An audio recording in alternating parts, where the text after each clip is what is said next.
Hello friends, welcome to your tutorial. आज का हमारा टॉपिक है हिंदी का मोस्ट इम्पोर्टेंट टॉपिक वर्ण। आज से हम हिंदी स्टार्ट कर रहे हैं। हिंदी को पढ़ने से पहले हम जान लेते हैं कि सबसे पहले हमको इसमें क्या पढ़ना है। तो हम इसमें पढ़ेंगे वर्ण। वर्ण में देखिए, परिभाषा तो एग्जाम में आएगी नहीं कि वर्ण किसे कहते हैं, लेकिन मैं आपको बता देती हूँ। वर्ण मीन्स क्या होता है कि वर्ण से क्या बनेंगे शब्द, शब्द से बनेंगे वाक्य और वाक्य से एक बनेगी भाषा।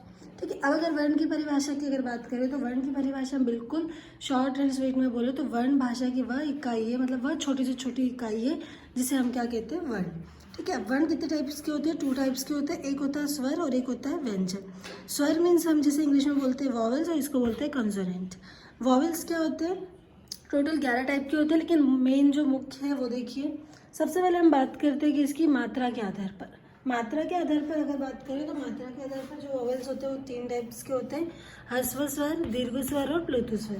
ह्रस्व स्वर में क्या आ जाएगा, जिसमें आपको मतलब किसी को बुलाना होगा तो उसमें उच्चारण कैसा लेना पड़ेगा, आपको ज़्यादा लेना पड़ेगा, वो कहलाएगा ह्रस्व स्वर। मतलब भाषा की वह इकाई जिसमें आपको बोलने में सबसे ज़्यादा कम समय लगता है, वो हो जाएगा आपका ह्रस्व स्वर। जैसे अगर मैं बोलूँ स्टार्टिंग से ही तो में आपको कितना कम समय लग रहा है ना, जल्दी से बुला रहा है। दीर्घ स्वर क्या होता है, नाम से समझ में आ रहा है, जिसका उच्चारण करने में आपको लंबा टाइम लगता हो, 2 गुना टाइम लगता हो, इससे ज़्यादा लगता हो, तो क्या लाएगा दीर्घ। आप इसको ऐसे कोलरेट कर सकते हैं, दीर्घ लिखा है मतलब बड़ा ही होगा।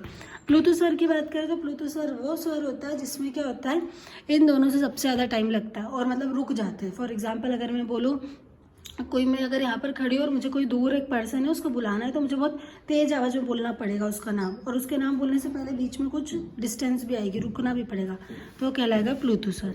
इसके बाद बात करते हैं जीभ के आधार पर स्वर।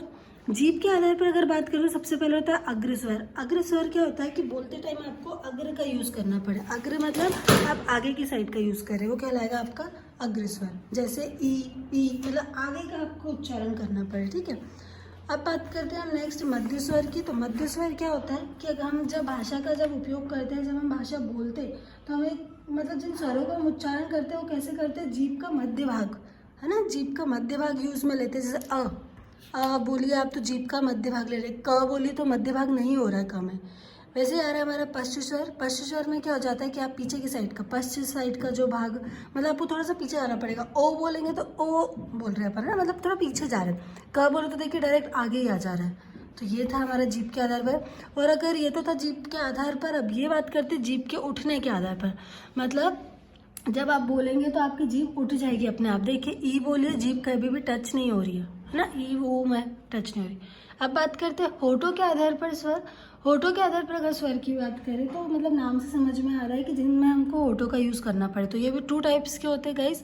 फर्स्ट होता है आपका वृत्तमुखी। वृत्तमुखी मीन्स होता है कि जब आप इन स्वरों का उच्चारण करोगे तो क्या होगा, आपका होठ जो रहेगा वो एक गोलाकार हो जाएगा। गोलाकार मीन्स वो घूम जाएगा।